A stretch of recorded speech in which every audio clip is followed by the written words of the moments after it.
James Turner for the untouchable true school sports. Let's go, baby. Bow! Be careful what you wish for because it can become a reality. Yeah. The untouchable True School Sports Empire proudly presents something the boxing game's been missing. Hey, what's going on? It's your boy BT, and I came here to talk some boxing with the thousands of True School Sports subscribers. All right, so there is trouble once again in paradise. There is trouble once again between the fine folks of Top Rank Boxing Incorporated and two-division, two-time lineal champion Teofimo Lopez, because Teofimo Lopez has been on Twitter shooting his mouth off. I mean, it's been tweet after tweet after tweet. He seems frustrated. He seems disgruntled. He seems like he's trying to go in a new direction in his career. And this has been a recurring theme for Teofimo Lopez in his career. If you guys remember, right before the Kambosos fight is when the problems with Top Rank started. There was all kinds of problems. I remember Teofimo Lopez was talking about he was going to beat George Kambosos Jr. and drop his belt on the ground because he was tired of what he felt was corruption in boxing at the time. He felt like he wasn't getting the value out of his career that he should have got, and that's why he went to Triller. That's why the Kambosos fight was a thing. It was supposed to be on Triller. If you guys remember, if you guys recall, Tio's dad was like, "Yeah, we got everybody. We got Jennifer Lopez." You know, he was saying all that back in the day because they were supposed to have a big concert around the fight. The fight didn't happen at Marlins Park. The fight didn't happen in Miami. Triller really wasn't involved in boxing too much longer after that.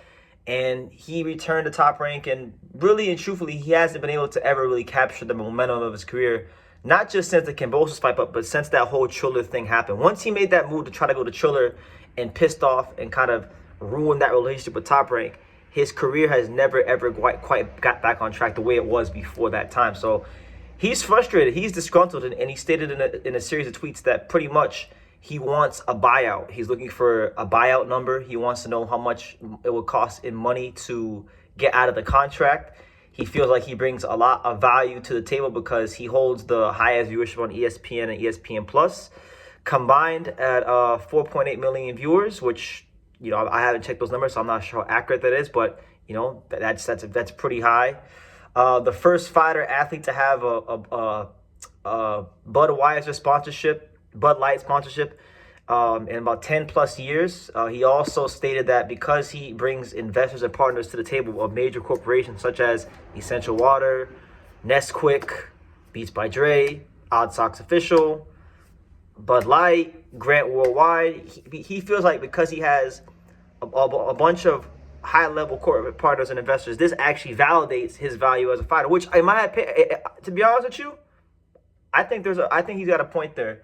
There really are many American fighters who are pulling in that many sponsorships, you know, at that high of a level. So that actually is a point there, so that proves that there is value in Teofimo Lopez. Now, as far as the buyout number, I mean, that's something that he needs to get from Top Rank, and I hope for his sake, if he's disgruntled and he feels like he could push his career in a better direction without Top Rank, and he feels like that relationship has ran its course, then go ahead. I mean, boxing is a sport of free enterprise, and there's not really like unions and things like that. So, you know, the ultimate goal for a fighter is to get as much as you can out of the sport, but he's under contract, and if he's willing to buy himself out the contract, I think Top Rank should get on the buyout number, honestly. Now, whether or not, because you know, a lot of these fighters, they grew up listening to Floyd talk about Top Rank and how Top Rank is bad, and to some degree, I think Top Rank, you know, and I got nothing but love for Top Rank, but to some degree, you know, Top Rank is great at developing fighters and developing champions. But then we've seen this case a lot throughout the history of boxing. Top Rank will build you up to a certain level, and then when a fighter is ready to go to the next level as far as superstardom, they don't really necessarily do that for their fighters. It's just the truth. Crawford left Top Rank, Floyd left Top Rank. You know, a lot of the top fighters in boxing have left Top Rank because they felt like they could get more value otherwise in other places, and in many cases they did. So, you know, he wants to do that for his career, and you know, that's his choice. I hope Bob and Tio could either work this out and they can come together and continue to do great fights, or let Tio see what's out there for him. You know, let him buy himself out, pay himself out that contract, and then let him see what's out there for him. And you know, either he's gonna fall flat on his face or he's gonna do well for himself. You know, it's that simple. Now I will say this as far as with like Tio, because this happens with so many fighters. I'm not saying it's the case for him because I don't know what he's asking for behind the scenes. I don't know all that stuff. I don't know like what's he asking for to fight, you know, certain fighters. But a lot of times in boxing, we have a case of fighters overpricing themselves, asking for way more money than above their market value, right? Because every fighter has a market value. What they can pull in as far as revenue, what they can pull in as far as fans, what they can generate as far as interest. And a lot of fighters grossly overestimate their interest and their value. I mean, look at someone like Devin Haney. Devin Haney got mad because when he was getting ready to fight Sandor Martin, nobody else put in a bid for that fight. None of the like Matchroom Boxing didn't put in a purse bid for that fight. PBC did it.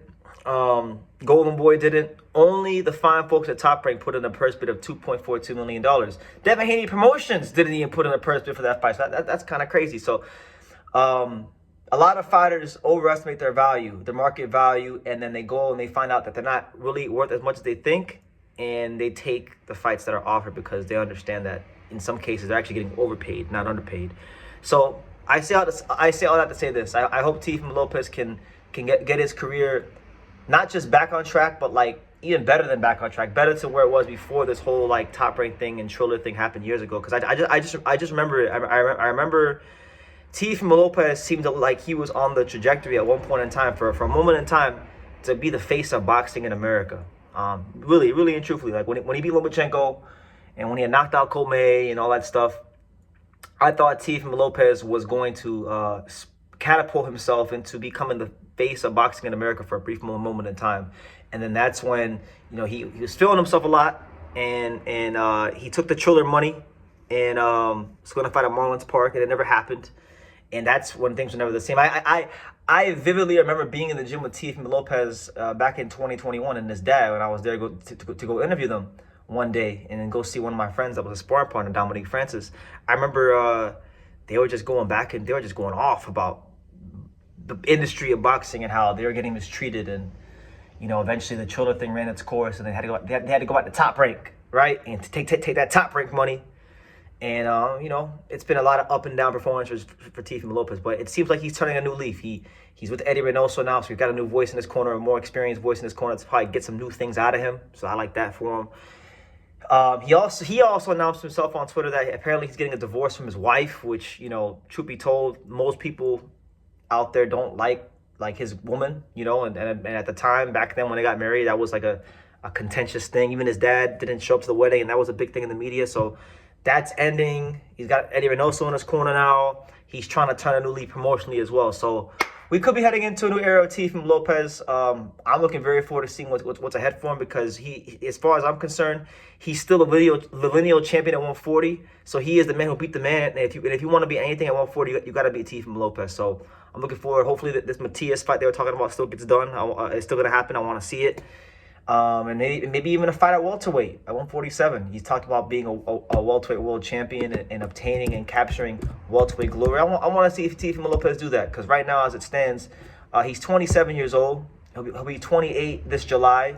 So I would like to see Teofimo Lopez go ahead and become a 3-division world champion by the age of 27. And if, you know, maybe even the 3-time lineal champion. I don't know. But that's the news, guys. I know I'm rambling about, but yeah, Teofimo Lopez has expressed that he wants his buyout from Top Rank, and he is looking for a buyout number so he can pay the money to get out of his Top Rank contract, a la Floyd Mayweather and many other fighters who have severed ties from Top Rank over the years. So, you guys, let me know what you think in the comments down below. If you have any thoughts, comments regarding this, leave your comments down below. Make sure you guys take the time to subscribe, and like I say in every single one of these videos, you can love me or you can hate me.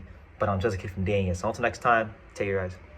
Thank you for watching another video on the untouchable True School Sports Empire. For more great boxing content just like this, make sure you guys click right over here. Keep watching my boy BT put on the best interviews out here.